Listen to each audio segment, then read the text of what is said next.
waan takka deddeebistanii kan kaastan irratti yaada kennuun fedha. Waan Jawaar irratti ta'e jedhamu kun maal jettanii kan isin kaastan ummanni keenya kan baruu qabu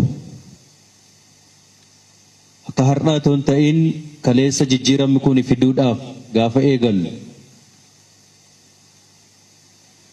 nama waggaa tokko mitiiti guyyaa tokko sa'aa tokko sakandii tokko Oromoodhaaf qabsaa'e kamuu walitti qabnee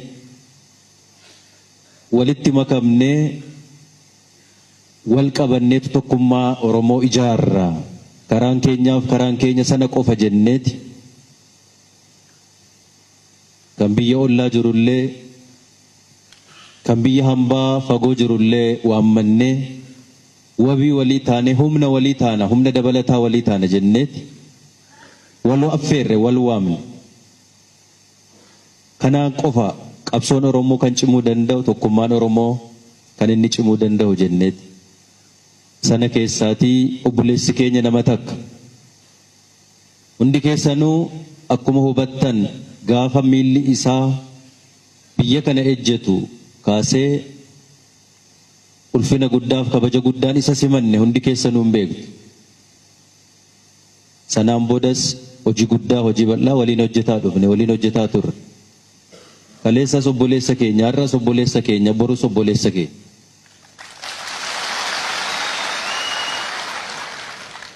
Wanti tibbana kana ta'ee jedhamu poolisootaan halkan dhaqanii eegdota biraa kaasan kan jedhu dhageenye hundi keenya gaddinee hatattamaan dubbiin kun akka irraa dhaabbatu ta'utu irra jiraata jennee hundi keenya iyyuu morminee namoonni kana raawwatan seeraan gaafatamuu danda'utu irratti jiraataa amantaa cimaa qabna kanarratti nullee.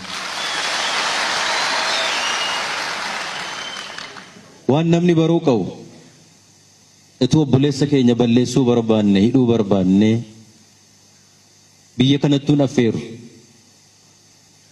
inumaa ka isa mitiiti isa kaan isa hidhamaa ture iyyuu gadhiisaa turre waan ta'eef ituu kan inni baduu barbaanne nama isa eegu iyyuu eegduu isaa goonee hin eegnu turre garuu lubbuun qabsaa'aa kanaa nama yartuu akkatti akkan dabarre jecha eegaa turre waan ta'eef wanti irratti raawwate ammallee fudhataman qabu hin mormina borus waliin hojjenna waliin qabsoofna.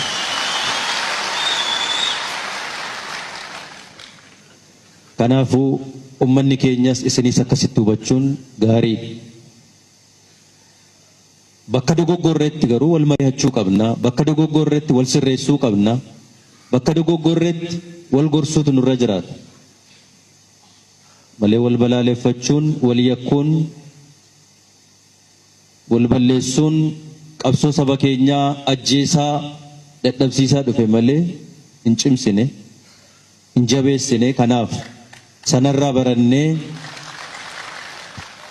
hundaayyuu gaaddisa hooggansa Oromoo jennee cinaatti hin gannee wal qabannee wal ijaarree saba kana yoo nuti tokko taane malee tokkoomsuu hin dandeenyu jennee waliin hojjetaa jirra waan ta'eef kana jabeessinee hojjechuun dirqama hunda keenyaati jenneeti kan amannu eegallee jirra. Akka inni milkaa'u akka inni fiixa ba'u godhuu danda'utu nurra jiraata. Waan raayyaa ittisa biyyaa waliin wal qabsiistanii kaastan muummeen ministiraas as waan jiraniif teenyee waliin laaluun barbaachisaadha.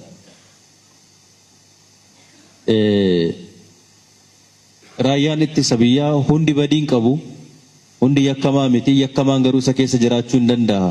Kan badii qabu keessa jiraachuun mala.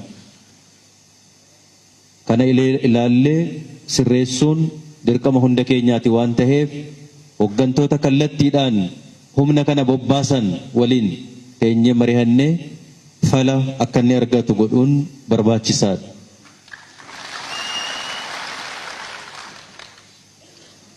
Kan magaalaa Harar, magaalaa Dirree Dhawaa rakkoo hedduu keessa ture, har'allee rakkoo keessa jiru. Dubbiin kun dubbii ulfaataa fi cimaadha. magaalaa Hararii hanga tokko karaa qabsiisuudhaaf yaalamee jira. Rakkoon cimaan nurratti dhufaa jiruu fi uummata keenya illee haalaan dararaa jiru rakkoo magaalaa Dirree Dhawaati.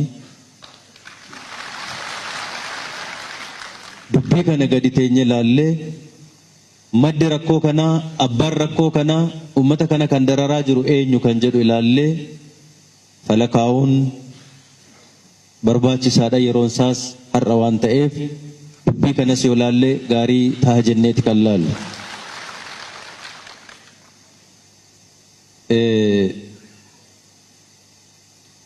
Obboleettiin kiyya afaan keenya afaan biyyaa haa ta'u jennee waan gaafanneef manni barnootaa nurratti cufamee jira kan jette.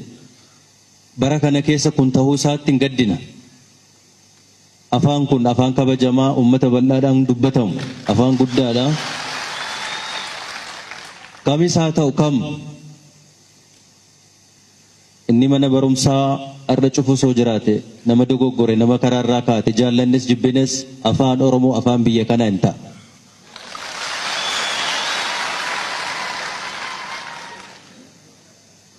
Kanaaf qabsoofne hunduu kanaaf qabsaa'e eenyu irratti fedhuun barbaannu, eenyu dirqiin akka inni fudhatu hin barbaannu. Walii galteef wal jaalalaaf amantaan afaan sabni guddaan dubbatu waan ta'eef afaan biyyi kun itti tajaajilamu akka inni ta'u yoo ta'e cubbuun qabu, yakkummaan qabu, badummaan qabu, kan immoo akka inni fiixa ba'u kan hojjennu ta'uu keenya ibsuun barbaada.